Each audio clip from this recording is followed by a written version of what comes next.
स्वाति त्रिवेदी आपको एक कहानी सुनाने जा रही हूँ। कहानी एक सोने के अनार की। तो चलिए शुरू करते हैं। एक गिलहरीपुर नाम का राज्य था जहाँ के राजा थे। उनके 7 पुत्र थे, जिनमें से 6 पुत्र तो काफ़ी नालायक और आलसी थे, पर 7वां पुत्र सबसे छोटा होने के बावजूद भी बहुत ही सरल और बुद्धिमान था। उनके राजमहल के पास एक बागीचा था जिसमें रोज़ रात के 12 बजे एक सोने का अनार निकलता था। उस बागीचे का बूढ़ा माली जाता और रोज़ सुबह वो अनार तोड़कर राजा को दे देता। इस प्रकार उस राज्य में कभी सोने की कमी नहीं हुई और उनका खजाना हमेशा भरता रहा। पर एक दिन क्या हुआ कि जब माली सोने का अनार निकालने गया तो उसने देखा कि अनार तो था ही नहीं। माली चिंतित हो गया और उसने जाके ये बात महाराज को बताई। एक दिन बीत गया, 2 दिन, 3 दिन, 4 दिन, पर अनार नहीं निकला। तो राजा ने घोषणा की कि जो भी अनार के चोर को पकड़ लाएगा उसको मैं इनाम दूंगा और जो नहीं पकड़ पाएगा उसको मैं कारागार में डाल दूंगा। राजा के बड़े बेटे ने बोला, इसमें कौन सी बड़ी बात है, मैं तो चोर को पकड़ लूँगा। और वो चला गया चोर को पकड़ने। उस रात उसने भरपेट भोजन किया और फिर वो जाके उस पेड़ के बगल में बैठ गया। पर उसको रात के बीच में ही आलस आ गया और वो सो गया। इस तरह से वो सोने के अनार को चोर को नहीं पकड़ पाया।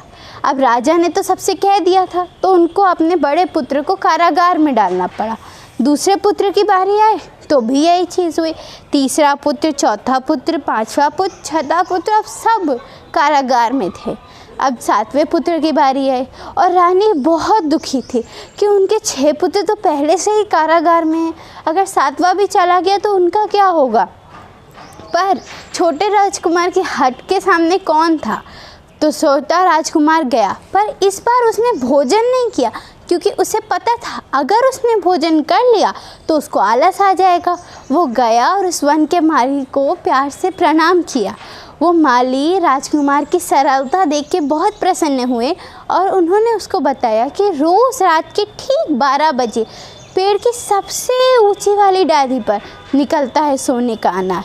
फिर क्या था, राजकुमार तीर कमान लिए और अपनी निगाहें पेड़ की सबसे ऊंची वाली डाली पर टिकाकर उसका पहरा देने लगे। बीच में राजकुमार को भी आलस आया था, पर उसने अपना मुंह धुला और दोबारा नए जोश से उस चोर को पकड़ने में लग गया। अब रात के 12 बज चुके थे और राजकुमार देख रहे थे। अचानक से उस पेड़ के ऊपर कोई चीज़ चमकी। अरे, ये तो सोने का अनार था और वो बड़ा होता जा रहा था, बड़ा बड़ा बड़ा। अब वो पूरा उग चुका था और अब चोर के आने का समय हो गया था क्योंकि अनार अब बड़ा हो चुका था। तभी राजकुमार ने देखा कि उत्तर दिशा से कोई चमकती हुई चीज़ आ रही है। ये तो एक चिड़िया थी। वो चिड़िया अनार चुरा के ले जाती थी। जैसे ही वो चिड़िया आई, राजकुमार ने तुरंत उसके पंख में तीर मारा और उसके 2-3 पंख निकल गए। अब राजकुमार को पता चल गया था कि सोने का अनार वो चिड़िया ही चुराती थी। अगले दिन वो दरबार में गया और सबको बताया कि कैसे चिड़िया चोर थी और उसने सबके सामने वो पंख रखे। सबने वो पंख देखे और छोटे राजकुमार की खूब वाहवाही की। और राजा ने बोला ही था इनाम का, तो उन्होंने पूछा कि क्या चाहिए तुम्हें। छोटे राजकुमार ने बोला कि हे महाराज, मेरे 6 भाइयों को आज़ाद कर दीजिए। इसी प्रकार वो 6 भाई आज़ाद हो गए और राजकुमार को अपना इनाम भी मिल गया। पर ये क्या, अब तो हमें चोर का पता लग गया। अब महाराज ने बोला कि जो उस चोर को पकड़ लाएगा उसको मैं इनाम दूंगा और जो नहीं पकड़ पाएगा वो कारागार जाएगा। सबसे बड़े बेटे ने बोला कि इसमें कौन सी बड़ी बात है, मैं तो चोर को पकड़ लूँगा। और वो निकल गया चोर को पकड़ने। पर बीच में उसको एक साधु मिले और उन साधुओं ने उस राजकुमार को बताया कि तुम आगे जाओगे, तुम्हारे रास्ते में एक 2 राह आएगा। जो सड़कें 2 तरफ जाती हैं वो एकदम अलग होंगी। एक सड़क पे चहल पहल, धूम धाम, सुर लय ताल, अच्छे अच्छे पकवानों की खुशबू और खुशियाँ ही खुशियाँ दिखेंगी। उस रास्ते पे मत जाना। एक दूसरा कठोर रास्ता होगा जहाँ पे जंगली पशु होंगे जो तुमको मार सकते हैं, जहाँ पे रास्ता ही नहीं दिखेगा, जहाँ का रास्ता तुम्हें खुद बनाना पड़ेगा। उस रास्ते पे तुम्हें जाना है और वहाँ तुमको एक चींटीपुर नाम का राज्य मिलेगा।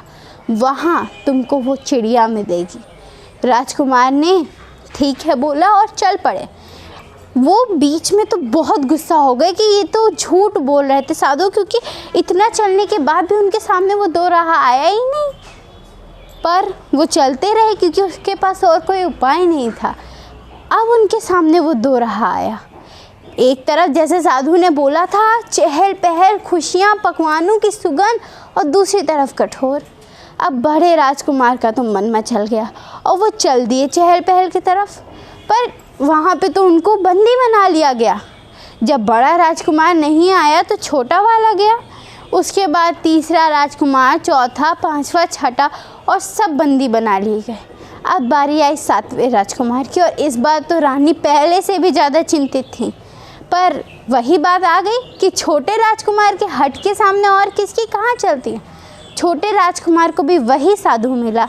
राजकुमार ने उस साधु को प्रणाम किया और उस साधु ने यही बात उसे भी बताई कि कठोर रास्ते पे जाना, सरल वाले पे तुम्हें अपनी मंजिल नहीं मिलेगी। राजकुमार चलता गया और अब उसके सामने वो दो राह आ गया था। राजकुमार का भी थोड़ा सा मन मचला, पर नहीं, उसने दृढ़ निश्चय किया था और वो चला। वो उस कठोर मार्ग पे चढ़ा जहाँ पे बहुत घायल जंगली पशु थे, जहाँ पे रास्ता नहीं था। उस मार्ग पे उसने अपना रास्ता बनाया और वो चलता गया। अब उसको एक जगह मिली जहाँ पे सब लोग सो रहे थे और उसको साधु की बात याद आई। यही चींटीपुर है, यही वो जगह है जहाँ साधु ने बताया था। और उसको वहाँ का एक राजमहल मिला। वो उस राजमहल के अंदर गया तो उसने देखा एक सुंदर राजकुमारी सो रही थी और वहाँ के राजा रानी भी निंद्रा में थे। उन्हीं राजकुमारी के बगल में बैठी थी वो चिड़िया। उस चिड़िया ने राजकुमार को देखा, राजकुमार ने चिड़िया को, और दोनों एक दूसरे को पहचान गए।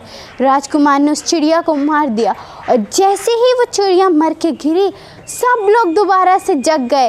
पूरे राज्य में खुशहाली आ गई।